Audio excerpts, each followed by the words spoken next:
Hey guys, it's your girl Stylist Raven here, and as you guys can see, I am in love with my Sphinx Hair reviews, tutorials, all that. So today I'm just going to kind of show y'all a healthier way to apply your lace wig, especially if you're wanting to glue it down. So my hair is semi-clean, semi-dirty, but my hair being thin, this just makes it easier for me when I'm going in to braid it. As you guys know, I recently kind of cut my hair in some different, like a little layered bob. So, you know, it's much shorter. So I'm just basically French braiding my hair. If you guys want to learn how to French braid or braid to the scalp or do cornrows, just let me know and I'll do it. I didn't do individual cornrows just because my hair is thinner. So 2 French braids will do just enough, and my wig will still lay flat. So when I get here, I just invert the braid, put a rubber band at the end, and I'm going to use a bobby pin to just tuck up the tails of my braid. So I'm just going to make 2 braids, and that's pretty much how my hair is going to lay underneath. Now you can wrap your hair, you can cornrow your hair. It's all about whatever foundation is most comfortable for you. I'm going to use gel now that both sides are done, and because my hair is excuse me, super curly, I'm just going to make sure that I catch all of my little hairs, from my sideburns to my baby hairs to everything. I want that to actually lay, and I'm going to brush them flat, everything like that, and then I'm going to get ready to put some Grow Protect on top. Now this is made with Charlemagne tea tree.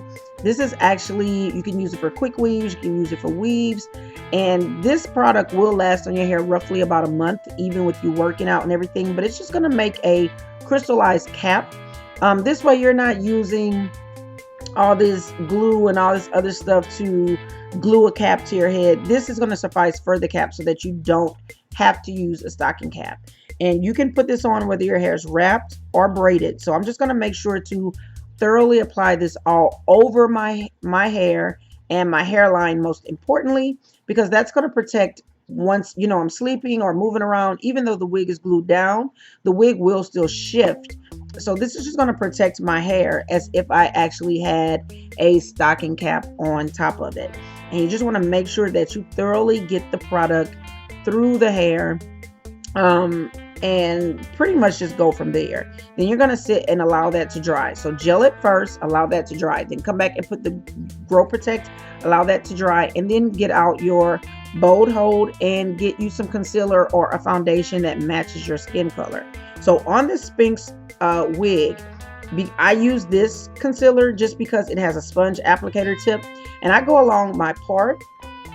I also go along the hairline, because even though this looks like a brown, the wig cap, the wig lace itself is kind of transparent. This is for me actually tinting the wig.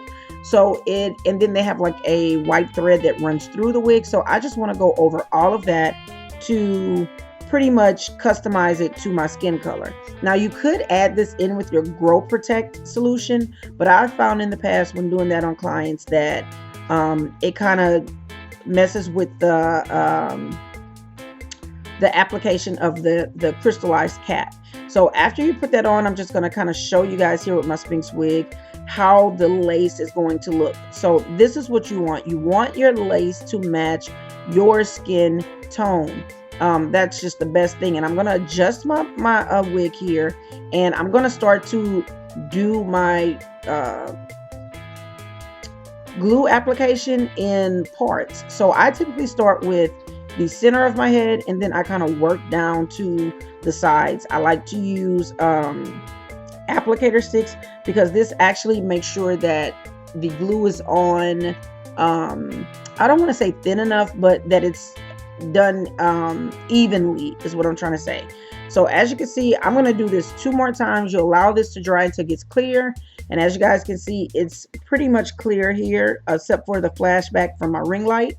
And I'm going to go ahead and customize my Sphinx wigs to my head and see how I want to put it on before putting this down. So once I get that, I'm going to go ahead and just lightly kind of put it on. And I'm going to actually pull the wig on each side. And this is how I'm going to actually get that tension that I want, especially right there in the middle of my forehead. And if you need to use your fingers, try not to touch where the glue is. Try to stay within the hairline. So because this is a bob, I didn't really customize my sides because I don't pull this back, and I just went in and kind of lightly plucked around the front of the hairline. But I'm going to take a red tail comb, or you can use a foiling comb or any type of tool that is not going to stick, and you want to just lightly kind of massage the wig down into the glue. If you press too hard, you're going to start to pick up the glue, and then it's going to get on your lace, and it's just going to be a big mess. So I find it easier to lightly press into the Sphinx wig in the hairline, and just kind of use my finger to hold it and comb the hair back.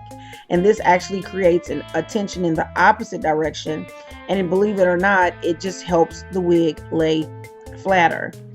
And so these are all like custom little tips, custom little tricks and tips that you guys can use. Now, you want to try to keep as much of the baby hair and everything out of the glue as possible. So that's why I say try to do it in sections for yourself, and this will be easier for you. So once I've gone in and done the sections and done the sides, I'm just pulling it back so that you guys can see. Again, I like to keep my bobs and stuff really full, so I did not go in and heavily customize this hairline. I've only done it kind of around the areas that would show more, but just to kind of show you guys, this is how it looks once it's there. And I'm just going to take a little bit of alcohol, and I'm going to put it on a Q-tip, and I'm just going to go around that and kind of clean up where there's any glue, where there's anything. I'm sorry, y'all, one of my songs were on.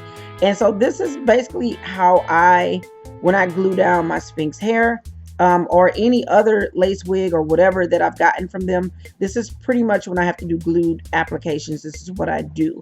This will work if you have a very detailed customized hairline, or if you just kind of want to customize in certain areas like a spot treatment, kind of like what I did. So I hope that this helps you guys. I hope that you like it. Go to sphinxhair.com.